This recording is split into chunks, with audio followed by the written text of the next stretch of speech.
ಕಾಂತಾರ. ಇದೇ ನಮ್ಮ ಮೂಲ ಮಗ. ಒಂದು ದಂತಕತೆ, ಹೇ ಅಲ್ಲ, ನಮ್ಮ ಮಣ್ಣಿನ ದಂತಕತೆ. 2 ನಿಮಿಷ 57 second trailer cut duration. Really pure goose bump stuff they have shown ಮವ. ಎಸ್, ಈ ಮಣ್ಣಿನ ಕಥೆಯನ್ನ ತನ್ನ ಬರವಣಿಗೆಯಿಂದ ಬರೆದು ತಾನೇ ಆಕ್ಷನ್ ಕಟ್ ಹೇಳಿ ತಾನೇ ನಾಯಕ ನಟನಾಗಿ ಮಾಡಿ ಸಿನಿಮಾ ದೇಶಾದ್ಯಂತ ಜನರಿಗೆ ತೋರಿಸಲು ತಯಾರಿಯಾಗಿರುವಂತಹ ಕಾಂತಾರ ಚಾಪ್ಟರ್ 1 ಸಿನಿಮಾದ ಟ್ರೈಲರ್ ಇವತ್ತು ರಿಲೀಸ್ ಆಗಿದೆ. ಈಗಾಗಲೇ ನೀವೆಲ್ಲ ನೋಡಿ ತುಂಬಾನೇ ಖುಷಿ ಪಟ್ಟಿದ್ದೀರಾ ಅಂತ ನನಗೆ ಗೊತ್ತು. ಎಸ್, ಇಷ್ಟೆಲ್ಲ ಕೆಲಸಗಳನ್ನ ನಿಭಾಯಿಸಿ ಒಂದು ಒಳ್ಳೆ ಔಟ್ಪುಟ್ ನ ಕೊಟ್ಟಂತಹ ಕ್ಯಾಪ್ಟನ್ ಆಫ್ ದ ಶಿಪ್ ನಮ್ಮ ರಿಷಬ್ ಅಣ್ಣನ್ಗೆ ಅಂಡ್ ಕ್ರೂ ಮೆಂಬರ್ಸ್ಗೆ firstly hats off sir and thank you for giving mind blowing trailer. So ಬನ್ನಿ, trailer review, story prediction and expectation ಪ್ರತಿಯೊಂದನ್ನು ಸಹ ಇಂಚಾಗಿ ಮಾತಾಡ್ತಾ ಹೋಗ್ತೀನಿ. ಇನ್ ಕೇಸ್ ಏನಾದರೂ ನೀವು ಹೊಸದಾಗಿ ವಿಡಿಯೋ ನೋಡ್ತಿದ್ರೆ ದಯವಿಟ್ಟು ಸಬ್ಸ್ಕ್ರೈಬ್ ಮಾಡ್ಕೊಂಡು ವಿಡಿಯೋ ಸ್ಕಿಪ್ ಮಾಡಿದ್ರೆ ಪೂರ್ತಿಯಾಗಿ ನೋಡಿ ಅಂತ ಹೇಳ್ತಾ, ಸೊ ನೀವು ಶುರು ಮಾಡೋಕ್ಕಿಂತ ಮುಂಚೆ ಹೆಲೋ ಎವ್ರಿವನ್, ನಾನು Gajendra from Karunadu. Let's dive into the video. Kantara ಶುರುವಾಗಿದ್ದು ಒಂದು ಸಣ್ಣ ಕನಸಿಂದ, ಆ ಕನಸು ಅತಿ ದೊಡ್ಡದಾದಂತಹ ಸಕ್ಸಸ್ ಪಡ್ಕೊಂತು. ಆ ಸಕ್ಸಸ್ಸು ಮತ್ತೊಂದು ಭಾಗವನ್ನು ತಯಾರಿ ಮಾಡಲು ಒಂದು ಎನರ್ಜಿ ಸಿಕ್ತು. ಸೊ ಆ ಎನರ್ಜಿಯಿಂದ ತಯಾರಿ ಮಾಡಿರುವಂತಹ ಸಿನಿಮಾನೇ ಇವಾಗ ರಿಲೀಸ್ ಆಗ್ತಿರುವಂತಹ ಕಾಂತಾರ ಚಾಪ್ಟರ್ 1. ಈಗಾಗಲೇ ರಿಲೀಸ್ ಆಗಿರುವಂತಹ cinema Kantara chapter 2, starring by Rishab Shetty and Rukmini Vasanth madam in lead roles. Just 1 week before cinema ತಂಡದಿಂದ ಯಾವುದೇ ರೀತಿಯಾದಂತಹ ಸ್ಟಫ್, ಯಾವುದೇ ರೀತಿಯಾದಂತಹ ಪ್ರಮೋಷನಲ್ ಕಂಟೆಂಟ್ಸ್ ಬಿಟ್ಟಿಲ್ವೇ ಅನ್ನುವಂತಹ ಒಂದು ನೋವು ಸಾಮಾಜಿಕ ಜಾಲತಾಣಗಳಲ್ಲಿ ಸಿಕ್ಕಾಪಟ್ಟೆ ಜನ ಬರ್ಕೊಂತಿದ್ದಾಗ ಪ್ರತಿಯೊಬ್ಬರ ಕಣ್ಣು ಕಾಂತಾರ ಸಿನಿಮಾದ ಟ್ರೈಲರ್ ಯಾವಾಗ ಬರುತ್ತೆ ಅದನ್ನ ನೋಡಬೇಕು ಅನ್ನುವಂತಹ ಕಾತುರದಿಂದ ಕಾಯ್ತಾ ಇತ್ತು. ಈ ದಿನ ಸಿನಿಮಾ ತಂಡ ಬಿಟ್ಟಿರುವಂತಹ ಒಂದು ವಿಜುವಲ್ ಬ್ಲೆಂಡರ್ ಟ್ರೈಲರ್ ನೋಡಿ ಆನಂದ ಬಾಷ್ಪದಿಂದ ಕಣ್ಣೀರು ಕಾಲರ್ ಇಟ್ಕೊಂಡು ಇದು ನನ್ನ ಕರ್ನಾಟಕದ ಕನ್ನಡದ ಸಿನಿಮಾದ ಗತ್ತು ಅಂತ ಹೆಮ್ಮೆಯಿಂದ ಕೂಗಿ ಹೇಳ್ತಾ ಇರೋದನ್ನ ನಾನು ಸಾಮಾಜಿಕ ಜಾಲತಾಣಗಳಲ್ಲಿ ನೋಡ್ತಾ ಇದ್ದೀನಿ. ಆ್ಯಂಡ್ ಎಸ್ಪೆಷಲಿ ನಾನು ಸಹ ಹೇಳ್ತಾ ಇದ್ದೀನಿ, ಇದು ನನ್ನ ಕರ್ನಾಟಕದ ಕನ್ನಡಗನ ಗತ್ತು, ಇದು ನನ್ನ Kannada cinema. What a vision, what a trailer man, purely madness trailer, seriously pure goose bumps ಯಾರ್. Once again thank you Rishab ಅಣ್ಣ ಈ ರೀತಿಯ ಟ್ರೈಲರ್ ಕಟ್ನ ಕೊಟ್ಟಿದ್ದಕ್ಕೆ. ಟೆಕ್ನಿಕಲ್ ಡಿಪಾರ್ಟ್ಮೆಂಟ್ ಬಗ್ಗೆ ಮಾತಾಡೋಕ್ಕಿಂತ ಮುಂಚೆ ಸ್ವಲ್ಪ ಸ್ಟೋರಿನ ಪ್ರಿಡಿಕ್ಟ್ ಮಾಡೋಣ. ಆ್ಯಂಡ್ ಇಟ್ಸ್ ಕಂಪ್ಲೀಟ್ಲಿ ನನ್ನ ಥಿಯರಿ. ನಾನು ಟ್ರೈಲರ್ ನೋಡಿದ ಮೇಲೆ ನನಗೆ ಅನಿಸಿದ್ದ ಥಿಯರಿ ಇದು. ಸೊ ಜಾಸ್ತಿ ತಲೆ ಕೆಡಿಸ್ಕೊಳಕ್ಕೆ ಹೋಗಬೇಡಿ, ಬಟ್ ಕೇಳಿದ್ರೆ ಮಜಾ ಬರುತ್ತೆ, ಕೇಳಿಸ್ಕೊಳ್ಳಿ. ಟ್ರೈಲರ್ ಶುರು ಆಗಿದ್ದು ಒಂದು ಪುಟ್ಟ ಹುಡುಗನ ಪ್ರಶ್ನೆಯಿಂದ. ಅಪ್ಪಯ್ಯ ಇದೇ ಜಾಗದಲ್ಲಿ ಎಂತಕ್ಕೆ ಮಾಯಾದದ್ದು? ಈಗಾಗಲೇ ರಿಲೀಸ್ ಆಗಿರುವಂತಹ ಕಾಂತಾರ 2ನೇ ಭಾಗದ ಕೊನೆಯ ಭಾಗದಲ್ಲಿ ಹೀರೋಯಿನ್ ಪಾತ್ರ ಅಂದ್ರೆ ನಮ್ಮ ಲೀಲಾ ಪಾತ್ರ ಪ್ರೆಗ್ನೆನ್ಸಿ ಆಗಿರ್ತಾಳೆ. ಶಿವ ಲೀಲಾ ದಂಪತಿಗಳಿಗೆ ಹುಟ್ಟಿದಂತಹ ಮಗುವಿನ ಪ್ರಶ್ನೆಗಳಿಂದ ಈ ಕಾಂತಾರ ಚಾಪ್ಟರ್ 1 ಸಿನಿಮಾದ ಸ್ಟೋರಿ ಅನ್ನೋದು ಓಪನಿಂಗ್ ಆಗ್ಬೋದು. ಕದಂಬರ ಕಾಲದಲ್ಲಿ ನಡೆಯುವಂತಹ ಸ್ಟೋರಿ ಅನ್ನೋದು ಜನರಿಗೆ ಈಗಾಗಲೇ ಗೊತ್ತಾಗಿದೆ. ಇದು ಒಂದು ರಾಜ್ಯ ಇದೆ ಅಂದ್ರೆ ಡೆಫಿನೆಟ್ಲಿ ಆ ರಾಜ್ಯದಲ್ಲಿರುವಂತಹ ಜನರನ್ನು ಆಳಲು ಒಬ್ಬ ರಾಜ ಇದ್ದೇ ಇರ್ತಾನೆ. ಸೊ ಈ ಸಿನಿಮಾದಲ್ಲಿ ಗುಲ್ಶನ್ ದೇವಯ್ಯ ಅವರು ಈ ಪಾತ್ರವನ್ನ ನಿಭಾಯಿಸ್ತಾ ಇದ್ದಾರೆ ಅನ್ನೋದನ್ನ ಟ್ರೈಲರ್ ನೋಡಿದ್ರೆ ಗೊತ್ತಾಗ್ತಾ ಇದೆ. ರಿಷಬ್ ಅಣ್ಣ ಬೆರ್ಮೆ ಅನ್ನೋ ಒಂದು ಪಾತ್ರದಲ್ಲಿ ನಟಿಸ್ತಾ ಇದ್ದಾರೆ. ಬೆರ್ಮೆ ಬಂದದ್ದು ಸ್ವಲ್ಪ ತಡ ಆಯ್ತಾ ಅಂತ ಅಲ್ಲ, ಈ ರಾಜ್ಯದ ಪಕ್ಕದಲ್ಲಿ ಕಾಡಿನ ಜನರು ಸಹ ಇದ್ದಾರೆ. ಇನ್ನು ಸ್ವಲ್ಪ ಮುಂದಕ್ಕೆ ಹೋಗಿ ಯೋಚನೆ ಮಾಡಿದ್ರೆ ಈ ಬೆರ್ಮೆ ಕಾಡಿನ ಜನಾಂಗಕ್ಕೆ ಸೇರಿದಂತಹವನು ಅಂತ ಗೊತ್ತಾಗ್ತಾ ಇದೆ.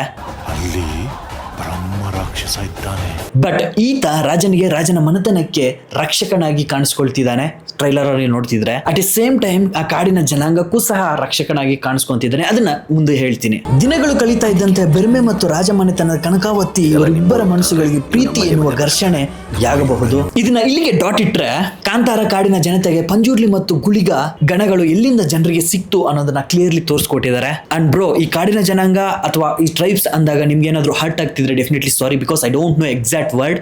ಸೊ ಟ್ರೈಲರ್ ನೋಡಿದಾಗ ಮೋಸ್ಟ್ ಪ್ರಾಬಬ್ಲಿ ಇದೇ ವರ್ಡ್ ಯೂಸ್ ಮಾಡಬಹುದು ಅಂತ ನನ್ನ ಅನಿಸಿಕೆ ಅಷ್ಟೇ. ಸೊ ಇಫ್ ಅರ್ಟ್ ಆದ್ರೆ ಡೆಫಿನೆಟ್ಲಿ ಸಾರಿ ಕೇಳ್ತಿದ್ದೀನಿ ಇವಾಗಲೇ. ಓಕೆ, ಕಮಿಂಗ್ ಅಗೈನ್ ಡಾಟ್ ನ ಸ್ವಲ್ಪ ರಿಸ್ಯೂಮ್ ಮಾಡಿ ಮುಂದಕ್ಕೆ ಹೋದ್ರೆ, ಕಾಂತಾರ ಕಾಡಿನ ಜನಾಂಗದವರು ಪಂಜುರ್ಲಿ ಮತ್ತು ಗುಳಿಗ ಗಣಗಳನ್ನ ಅಪಾರವಾದ ನಂಬಿಕೆ ಇಟ್ಟು ಕಾಪಾಡ್ಕೊಳ್ತಿದ್ರೆ ಈಗಾಗಲೇ ಬೆರ್ಮೆ ಮತ್ತು ಕನಕಾವತಿಗೆ ಪ್ರೀತಿ ಅನ್ನೋದು ಶುರುವಾಗಿದೆ. ಜೊತೆಗೆ ಬೆರ್ಮೆ ರಾಜನ ಸೈನ್ಯದ ಸೇನಾಧಿಪತಿಯಾಗಿ ಇದ್ದಾನೆ ಅಂತ ಗೊತ್ತಾಗ್ತಾ ಇದೆ ಒಂದು ಕಡೆ. ಸೊ ಇಲ್ಲಿ ತನಕ ಹೇಳಿದೆಲ್ಲ ಪ್ರತಿಯೊಂದನ್ನು ಸಿಂಪಲ್ ಆಗಿ ಸ್ಟೋರಿಯಲ್ಲಿ ನಡೀತಾ ಇರಬೇಕಾದ್ರೆ ಇಲ್ಲೇ ಕಾನ್ಫ್ಲಿಕ್ಟ್ಸ್ ಅನ್ನೋದು ಶುರು ಆಗುತ್ತೆ. ರಾಜಮನೆತನದಿಂದ ಕಾಡಿನ ಜನರ ಮೇಲೆ ದಬ್ಬಾಳಿಕೆಗಳು ಮುಗಿಲು ಮುಟ್ಟಿದಾಗ, ಅಧರ್ಮದ ಕಡೆಗೆ ಮನುಷ್ಯನ ತಲೆ ಹಾಕಿದಾಗ ಆ ಜನರ ತಲೆ ಕತ್ತರಿಸಲು ಈಶ್ವರನು ಬರ್ತಾನ, ಅಥವಾ ಬೆರ್ಮೆನೆ ಈಶ್ವರನಾಗುತ್ತಾನ, ಅಥವಾ ಬೆರ್ಮೆಗೆ ಈಶ್ವರನು ಸಾಥ್ ಕೊಡ್ತಾನ? ಈ ಕಾಂತಾರ ಕಾಡಿನ ಜನರನ್ನು ಕಾಪಾಡಲು ಅಧರ್ಮದ ವಿರುದ್ಧ ಎದುರು ನಿಲ್ಲಲು ಯಾರು ಬರ್ತಾರೆ ಅನ್ನೋದನ್ನ ಸಿನಿಮಾದಲ್ಲೇ ನಾವು ನೋಡಿ ತಿಳ್ಕೊಬೇಕು. ಬಟ್ ತುಂಬಾ ಹೇಳಿದ್ದೀನಿ ಅಂತ ಅನ್ಕೊಂಡಿದ್ದೀನಿ. ಸೊ ಇಲ್ಲಿ ತನಕ ನೀವು ಕೇಳಿಸ್ಕೊಂಡಿದ್ರೆ ಮೋಸ್ಟ್ ಪ್ರಾಬಬ್ಲಿ ನಿಮಗೆ ಸ್ಟೋರಿ ಅನ್ನೋದು ಡೆಫಿನೆಟ್ಲಿ ಅರ್ಥ ಆಗಿರುತ್ತೆ ಅಂತ ನನ್ನ ಅನಿಸಿಕೆ. But end of the day again I am telling this is my theory. I mean ನಾನು ಟ್ರೈಲರ್ ನೋಡಿ ಅಸಂಪ್ಷನ್ ಮಾಡಿರುವಂತಹ ಒಂದು ಥಿಯರಿ ಅಷ್ಟೇ. ಸೊ ಇದೇ ಇರುತ್ತೆ ಅನ್ನೋದಕ್ಕೆ I don't have any rights, because ನನ್ನ ಸ್ಟೋರಿ ಅಲ್ಲ ಅದು. ನಾನು ಹೋಗಿ ಟೀಮ್ ಜೊತೆ ಕೂತ್ಕೊಂಡು ಬರೆದಂತಹ ಸ್ಟೋರಿ ಖಂಡಿತವಾಗ್ಲೂ ಅಲ್ಲ. ಜಸ್ಟ್ ಇಟ್ಸ್ ಎ ಥಿಯರಿ ಅಷ್ಟೇ. ಆ್ಯಂಡ್ ಇನ್ನೂ ಸ್ವಲ್ಪ ಡೀಪಾಗಿ ಹೋಗಿ ಸಹ ಚರ್ಚೆ ಮಾಡ್ಬೋದು. ಬಟ್ ನಾನು ಜಾಸ್ತಿ ಹೇಳಿದಷ್ಟು ಡೆಫಿನೆಟ್ಲಿ ಸ್ಟ್ರೈಕ್ಸ್ ಅನ್ನೋದು ಬೀಳ್ತವೆ ಪ್ರೊಡಕ್ಷನ್ ಹೌಸ್ ಕಡೆಯಿಂದ. ಸೊ ಚಾನಲ್ ಉಡಿಸಾಗೋಗುತ್ತೆ. ಸೊ ಸಿಂಪ್ಲಿ ಕಾಂತಾರ ಕಾಡಿನ ಟ್ರೈಬ್ಸ್ ಜನರಿಗೆ ರಕ್ಷಕನಾಗಿ ಪ್ರತಿಯೊಬ್ಬರನ್ನು ಕಾಪಾಡ್ತಾನೆ. ಆ ಗಣಗಳು ಯಾವ ರೀತಿ ಇವರಿಗೆ ಸಪೋರ್ಟ್ ಮಾಡ್ತವೆ ಅನ್ನೋದೇ ಈ ಸಿನಿಮಾದ ಸ್ಟೋರಿ, ಈ ಸಿನಿಮಾ ಪ್ಲಾಟ್ ಅಂತ ನನ್ನ ಅನಿಸಿಕೆ. Coming to the visuals, Arvind ಅವರು ಸಿನಿಮಾಟೋಗ್ರಫಿ ಮಾಡಿದ್ದಾರೆ. ಟಾಪ್ ನಾಚ್ ಅಲ್ಲಿ ಇದೆ. ಫಾರೆಸ್ಟ್ ನೇಚರ್ ಅಂಡ್ ಸೆಟ್ಸ್ ಅಲ್ಲಿ ರಾ ಅಂಡ್ ರಿಯಲಿಸ್ಟಿಕ್ ಆಗಿ ಸಕ್ಕದಾಗಿ ಮಾಡಿದ್ದಾರೆ ಅಂತ ಹೇಳ್ಬೋದು. VFX ವಿಷಯಕ್ಕೆ ಬಂದ್ರೆ ಅಪ್ಪ ತಂದೆ ದೊಡ್ಡ ನಮಸ್ಕಾರ ಕಣಯ್ಯ ನಿಮ್ಮ ಕಂಪ್ನಿಗೆ ಅಂಡ್ ನಿಮ್ಮ ವರ್ಕ್ಗೆ. What a visuals seriously stun ಆಗ್ಬಿಟ್ಟೆ. ಸ್ಟನ್ನಿಂಗ್ ವಿಜುವಲ್ಸ್ ಅಂತ ಹೇಳ್ಬೋದು. ಎಸ್ಪೆಷಲಿ ಮಗು ಮಲಗಿದ್ದಾಗ ಮಗುವಿನ ಸುತ್ತ ಹುಳಿ ಸುತ್ತುವಂತಹ ವಿಜುವಲ್ ಇದೆಯಲ್ಲ, VFX ವರ್ಕು ಸೀರಿಯಸ್ಲಿ ಏನ್ ಪದ ಉಪಯೋಗಿಸ್ಬೇಕು ಅಂತ ನನಗೆ ಗೊತ್ತಾಗ್ತಿಲ್ಲ. ಬಿಕಾಸ್ ಆ ರೀತಿಯಾದಂತಹ ವರ್ಕ್ ನ ನೀವು ಮಾಡಿದಿರಾ, ಹ್ಯಾಟ್ಸ್ ಆಫ್. ಆ ಶಾರ್ಟ್ ನ ಈವ್ನಿಂಗ್ ನೋಡಿ ಜಸ್ಟ್ ಇವಾಗ ಸುಮ್ಮನೆ ಹಂಗೆ ಥಿಂಕ್ ಮಾಡಿದಾಗ ಇವಾಗ್ಲೂ ಗೂಸ್ ಬಂಪ್ಸ್ ಅನ್ನೋದು ಬರ್ತಾ ಇದೆ. ಜಸ್ಟ್ ಇಮ್ಯಾಜಿನ್ ಇಫ್ ನಾವು ಥಿಯೇಟರ್ ಅಲ್ಲಿ ಕುತ್ಕೊಂಡು ಆ ಶಾರ್ಟ್ ನ ಎಕ್ಸ್ಪೀರಿಯನ್ಸ್ ಮಾಡಬೇಕಾದ್ರೆ ನೀವು ಇಮ್ಯಾಜಿನ್ ಮಾಡಿ ಯಾವ ರೀತಿ ಅನಿಸ್ಬಹುದು. ಎಸ್ಪೆಷಲಿ ಆ ಪರ್ಟಿಕ್ಯುಲರ್ ಶಾರ್ಟ್. ಮ್ಯೂಸಿಕ್ ವರ್ಕ್ ಅಜುಬಾಯ್ ಸಲಾಂ ತೆರಕೋ. ಡಿವೋಷನಲ್ ಅಂಡ್ ಮಾಸ್ ಸಿನಿಮಾಗಳು ಬಂದಾಗ ನೀನೇ ಕಣಯ್ಯ ದೇವರು ಆ ಸಿನಿಮಾಗಳಿಗೆ. ಏನ್ ಮ್ಯೂಸಿಕ್ ಕೊಡ್ತಿದ್ದೀಗರು, it's a slow poison. But ಒಂದ್ 2-3 ಸಲ ಟ್ರೈಲರ್ ನ ನೋಡಿ you guys will impress. Coming to the performances, Rishab ಅಣ್ಣ ಬಾಡಿ ಟ್ರಾನ್ಸ್ಫಾರ್ಮೇಶನ್ ಮಾಡಿ ಪಾತ್ರದಲ್ಲಿ ಜೀವಿಸಿದ್ರೆ, ಇನ್ನು ನಮ್ಮ ರುಕ್ಕು ಸಾರಿ ನಮ್ಮ ಪುಟ್ಟಿ ಈ ಪಾತ್ರದಲ್ಲಿ ಸಖತ್ ಕ್ಯೂಟ್ ಆಗಿ ಕಾಣಿಸ್ಕೊತಾ ಇದ್ದಾರೆ. ಲವ್ ಯು ಪುಟ್ಟಿ. ಆ ಸಟಲ್ ಎಕ್ಸ್ಪ್ರೆಷನ್ ಇಂದ ಮಾಡಿರುವಂತಹ ಪಾತ್ರ ಸಖತ್ ಕ್ಯೂಟ್ ಅಂಡ್ ಸಖತ್ ಇಷ್ಟ ಆಯ್ತು. ಓಕೆ, ಟ್ರೈಲರ್ ನೋಡಿದ್ಮೇಲೆ one of the best shots ಇದು ಗುರು ಅಂತ ನನ್ಗೆ ಅನ್ಸಿದ್ದು ರಿಷಭಣ್ಣ ಎಂಟ್ರಿ. ಮಗುವಿನ ಸುತ್ತ ಹುಲಿ ಸುತ್ತೋದು. ವಾರ ಎಪಿಸೋಡ್ ಅಲ್ಲಿ ಏಕಕೈಯಲ್ಲಿ ಆಯುಧನ ಹಿಡ್ಕೊಂಡು ಒಬ್ಬ ಮನುಷ್ಯನನ್ನ ಮೇಲೆ ಎತ್ತುವಂತಹ ಒಂದು ದೃಶ್ಯ ಅಂಡ್ ಆಕಾಶದಲ್ಲಿ ಒಂದು ರಿಫ್ಲೆಕ್ಷನ್ ಲೈಟ್ ಒಂದು ಬರುತ್ತೆ. ಆ ಶಾರ್ಟ್ ಸೀರಿಯಸ್ಲಿ ಸಖತ್ ಇಷ್ಟ ಆಯ್ತು. ಬಟ್ ಥಿಯೇಟರ್ ಅಲ್ಲಿ ನೋಡಿದಾಗ ಇನ್ನೂ ಜಾಸ್ತಿ ಇಷ್ಟ ಆಗುತ್ತೆ. ಸ್ಟಿಲ್ ನಾವು ಈ 4 ಶಾರ್ಟ್ಸ್ ನನಗೆ ಸಿಕ್ಕಾಪಟ್ಟೆ ಇಷ್ಟ ಆಯಿತು. ಬಟ್ ಹೇಳ್ತಾ ಹೋದ್ರೆ ಇನ್ನೂ ಸಾಕಷ್ಟು ಇದಾವೆ, ನಾನು ಇಲ್ಲಿ ಏನು ಕಡಿಮೆ ಮಾಡ್ತಿಲ್ಲ. ಬಟ್ ಬೆಸ್ಟ್ಗೆ ಬೆಸ್ಟ್ ಇದೇ ಗುರು ನನಗೆ ಟಾಪ್ ನಾಚ್ ನನಗೆ ಇಷ್ಟ ಆಯಿತು ಅಂದರೆ ಈ 4 ಶಾರ್ಟ್ಸ್ ಸಖತ್ ಅಂದರೆ ಸಖತ್ ಇಂಪ್ರೆಸ್ ಮಾಡ್ತು ನನ್ನ ಮಾತ್ರ. ಸೊ ಇನ್ನೂ ಬೇಜಾನಿದಾವೆ ಹೇಳ್ತಾ ಹೋದರೆ ಸ್ವಲ್ಪ ಸದ್ಯಕ್ಕೆ ಸಾಕು. ಸೊ ಇನ್ನು ಲಾಸ್ಟ್ ಅಂಡ್ ಫೈನಲ್ ಎಕ್ಸ್ಪೆಕ್ಟೇಷನ್ಸ್ ವಿಷಯಕ್ಕೆ ಬಂದರೆ ಪ್ರತಿಯೊಬ್ಬರೂ ಈ ಸಿನಿಮಾ 1000 ಕೋಟಿ ಕಲೆಕ್ಷನ್ ಮಾಡುತ್ತೆ ಅಂತ ಹೇಳ್ತಾ ಇದ್ದಾರೆ. ಬಟ್ ನಾನು 1000 ಅಲ್ಲ 2000 ಕೋಟಿ ಕಲೆಕ್ಷನ್ ಮಾಡಿದ್ರು ಏನು ಆಶ್ಚರ್ಯ ಪಡಬೇಕಾಗಿಲ್ಲ. ಡೆಫಿನೆಟ್ಲಿ ಮಾಡುವಂತಹ ಕೇಪಬಿಲಿ ಇರುವಂತಹ ಟ್ರೈಲರ್ ಕಟ್ನೆ ನೀಡಿದ್ದಾರೆ.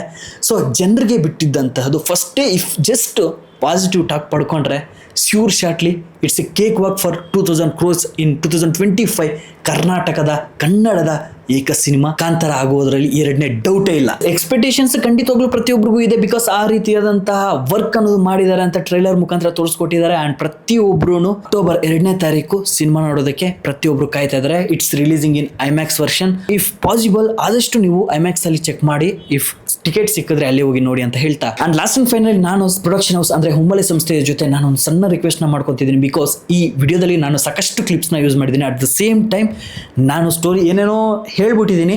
ಬಟ್ ಇಫ್ ಏನಾದರೂ ನಿಮಗೆ ನನ್ನ ವಿಡಿಯೋ ಮುಖಾಂತರ ಏನಾದರೂ ಹರ್ಟ್ ಆಗೋದು ಅಥವಾ ನೀನು ಮಾಡಿರೋದು ತಪ್ಪು ಅಂತ ನಿಮಗೆ ಅನಿಸಿದ್ರೆ ಡೆಫಿನೆಟ್ಲಿ ನನ್ನ ತನಕ ರೀಚ್ ಆಗಿ ಜಸ್ಟ್ ಒಂದು ಕಮೆಂಟ್ ಸೆಕ್ಷನಲ್ಲಿ ಬಂದು ಡಿಲೀಟ್ ಮಾಡಪ್ಪ ಇದು ಸರಿ ಇಲ್ಲ ಅಂತ ಹೇಳಿದ್ರು ಸಹ ನಾನು ಡಿಲೀಟ್ ಮಾಡೋದಕ್ಕೆ ಯಾವತ್ತಾದರೂ ಸಹ ರೆಡಿ ಇರ್ತೀನಿ. ಬಿಕಾಸ್ ಈ ಬಡವನ ಕುಟುಂಬ ಸಿಕ್ಕಾಪಟ್ಟೆ ಕಷ್ಟಪಟ್ಟು ಕಟ್ಟಿದ್ದೀನಿ. 7000 ಸಬ್ಸ್ಕ್ರೈಬರ್ಸ್ ಇದ್ದಾರೆ. ಸೊ ನೀವು ಸುಮ್ಮನೆ ಸ್ಟ್ರೈಕ್ ಕೊಟ್ಟು ನನ್ನ ಕುಟುಂಬನ ನಾಶನ ಮಾಡೋಕ್ಕೆ ಹೋಗಬೇಡಿ ಅಂತ ಕೋರ್ಕೊಳ್ತಾ ಇಲ್ಲಿ ತನಕ ನಾನು ವಿಡಿಯೋ ನೋಡ್ಕೊ ಬಂದಿದ್ದೀನಿ ಅಂದರೆ ದಯವಿಟ್ಟು ಸಬ್ಸ್ಕ್ರೈಬ್ ಮಾಡ್ಕೊಳ್ಳಿ. ನಾನು ಇದಕ್ಕೂ ಮೇಲೆ ಬೆಸ್ಟ್ ಕಂಟೆಂಟ್ನ ಕೊಡ್ತೀನಿ ಅಂದರೆ ಡೋಂಟ್ ನೋ. ಬಿಕಾಸ್ ಇದೇ ಬೆಸ್ಟು ನನ್ನ ಪ್ರಕಾರ. ಇದಕ್ಕೂ ಮೇಲೆ ಕೊಡ್ತೀನಿ ಅಂದರೆ ಗೊತ್ತಿಲ್ಲ. ಸೊ ಸಬ್ಸ್ಕ್ರೈಬ್ ಮಾಡ್ಕೊಳ್ಳಿ. Love you. ನೆಕ್ಸ್ಟ್ ವಿಡಿಯೋದಲ್ಲಿ ಸಿಗ್ತೀನಿ. ಅಪ್ಪ ಅಮ್ಮನ ಚೆನ್ನಾಗಿ ನೋಡ್ಕೊಳ್ಳಿ. ನಿಮ್ಮ ಸ್ನೇಹಿತರಿಗೂ ಸಹ ಶೇರ್ ಮಾಡಿ.